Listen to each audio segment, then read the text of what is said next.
These are daily affirmations you can speak over yourself from the book Big Magic: Creative Living Beyond Fear by Elizabeth Gilbert. Part 1. Courage. I am living creatively, not as an artist with a capital A, but as a human being who has decided to be driven more by curiosity than by fear. That decision, made daily, is what creative living actually is.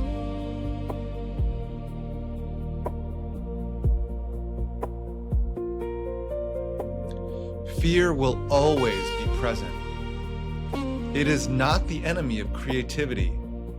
It is the travel companion. I have written it a letter.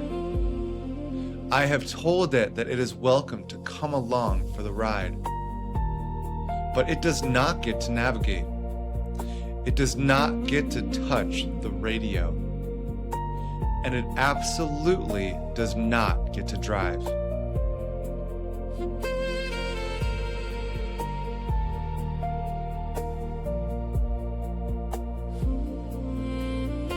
A creative life is an amplified life. It is bigger, happier, more expanded, and infinitely more interesting than the fearful alternative. I have chosen the amplified version. I am living it now, imperfectly, courageously, and with the lights on.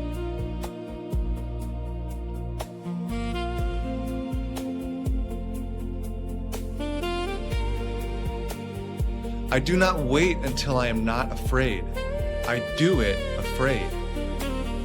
The courage is not the absence of fear. The courage is doing the work while the fear is sitting right there in the room, waiting to see what I will do. I do the work every time.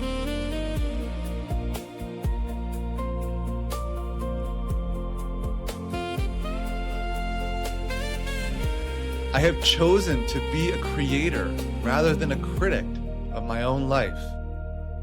Critics tear down what they could not build. Creators build.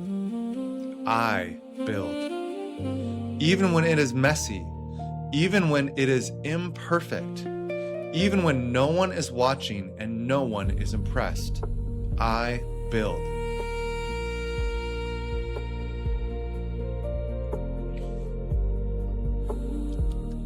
Part 2. Enchantment. I believe in the magic. Not naively. I have been through too much to be naive, but deliberately, experimentally, with the open-handed curiosity of a person who has decided that if life is going to be based on some set of operating assumptions, the magical ones are more interesting and more productive than the fearful ones.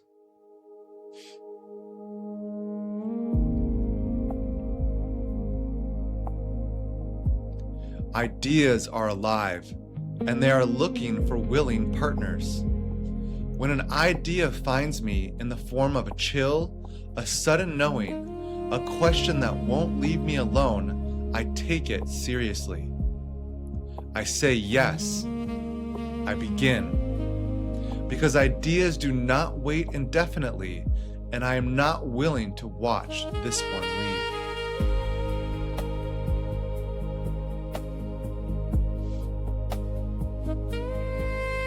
I am a vessel for something larger than my individual effort. The work that wants to come through me is not entirely mine. I am the collaborator, the instrument, the willing human partner through whom something that wants to exist finds its way into the world. I show up for that partnership.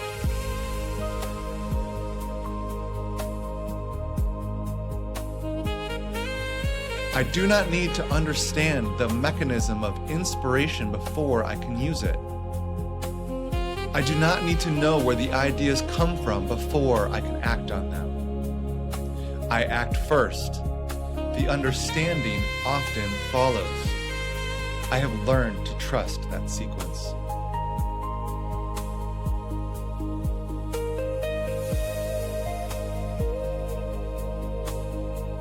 Part 3. Permission.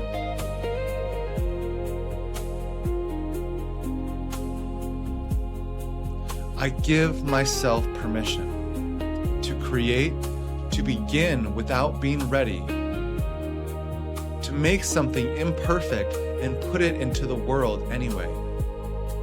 No one is going to grant me the permission I have been waiting for. The permission was mine all along. I use it now.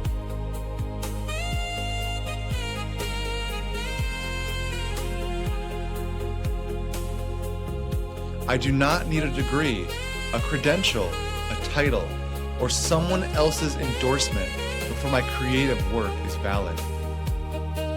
The work is valid because I made it. The process is valid because I showed up for it.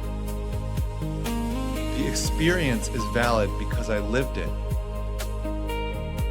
I stop waiting for external validation of what already is real.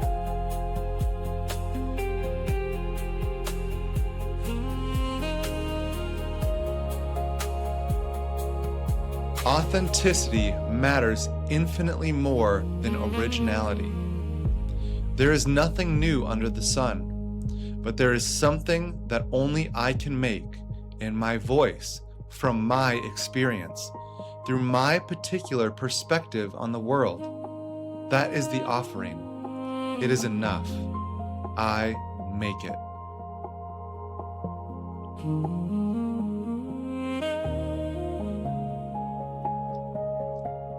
I release my claim to suffering as the proof of seriousness. Gilbert makes this point with great affection and great clarity. You do not have to be in agony to be making something meaningful. Joy is a legitimate creative fuel. I give myself permission to enjoy this.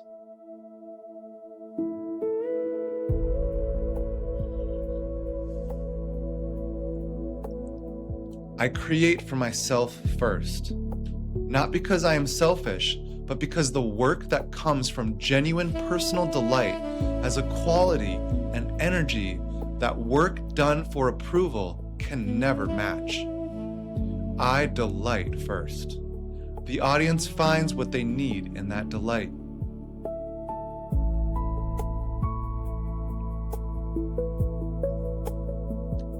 Part 4. Persistence. I show up.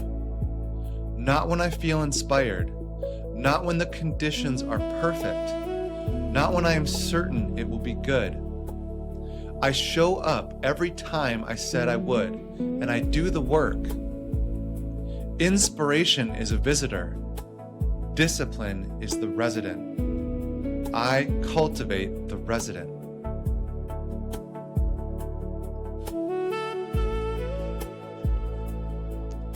I keep my day job. Gilbert is explicit and practical about this. The creative work that is financially pressured to perform becomes stressed and assorted. I protect my creative work from the anxiety of needing to pay the bills by keeping the structure that pays the bills. Both things can coexist. They do coexist.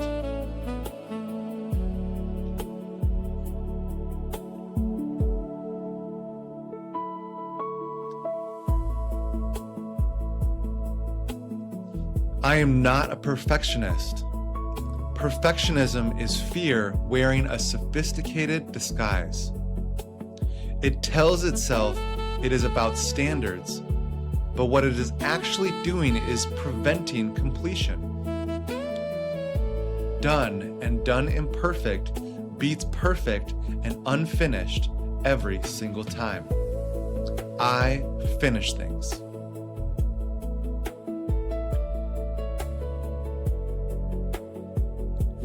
I fall in love with the process rather than the outcome. The outcome is uncertain. The outcome depends on factors I cannot control. The process is entirely available to me, right now, in every session of work I show up for. I love the process. It is enough.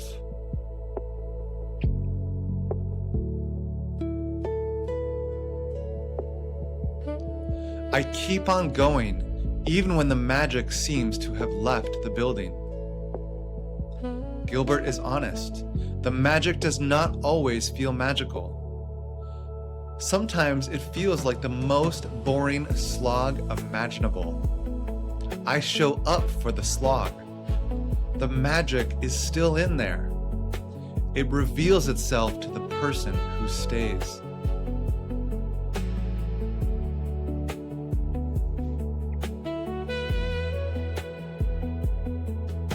Part 5. Trust.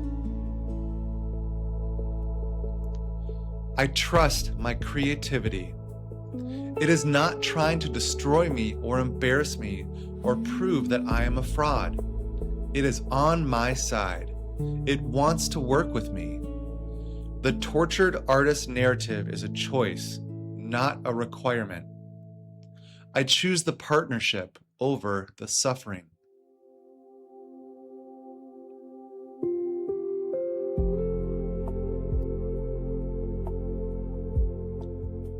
I do not use my creative work as a vehicle for self-punishment. If I miss a day, I return the next day. If a project fails, I start a new one. If a piece is not as good as I hoped, I note what I learned and I keep moving. The creative life is long. One failure is not the verdict.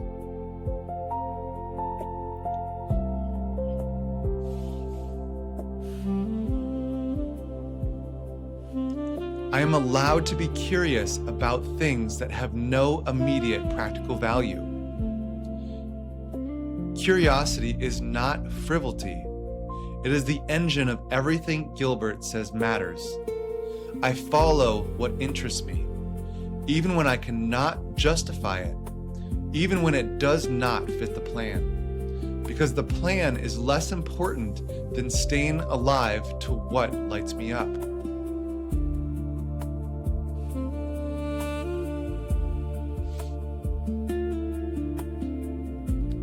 I release the comparison to other people's creative output.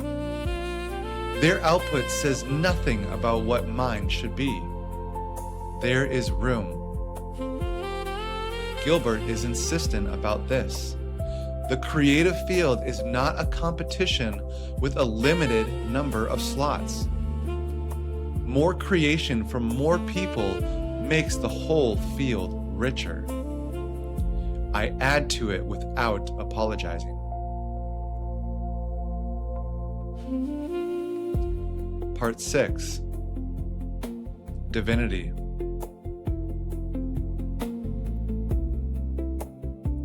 I treat my creative work as sacred, not in the sense of heavy and solemn, but in the sense of set apart, given a time and a space and a quality of attention that signals to the universe that I'm serious about this partnership.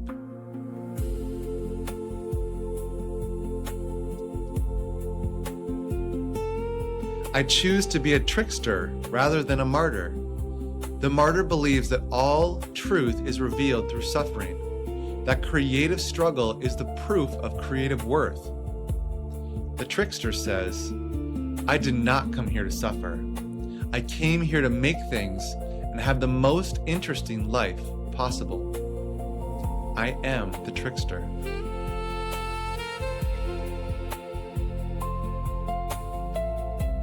Only when I am at my most playful can divinity finally get serious with me. This is one of Gilbert's most counterintuitive and most useful observations. I stopped taking my creative work so seriously that I squeeze all the life out of it. I play. I let the divine take it from there. My creative work is a collaboration with something larger than my individual ego, doubt, and insecurity. When I show up with my full, honest, playful presence, when I give everything I have to the work without needing the work to save me, I am doing my part of the partnership. The rest belongs to the magic. I trust the magic.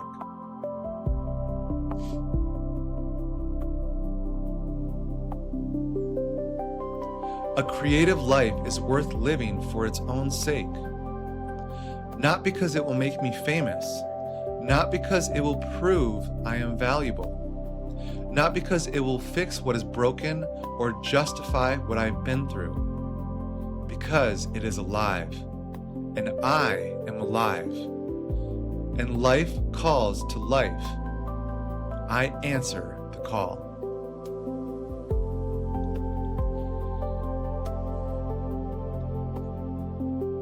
Conclusion. I am done waiting. Done waiting for permission, for inspiration, for the fear to leave, for the conditions to be right, for someone to tell me I am ready. I am already ready. I have always been ready. The magic was here the whole time, waiting for me to say yes. I say yes, today, out loud, without reservation. I hope this blesses you. Grace and peace.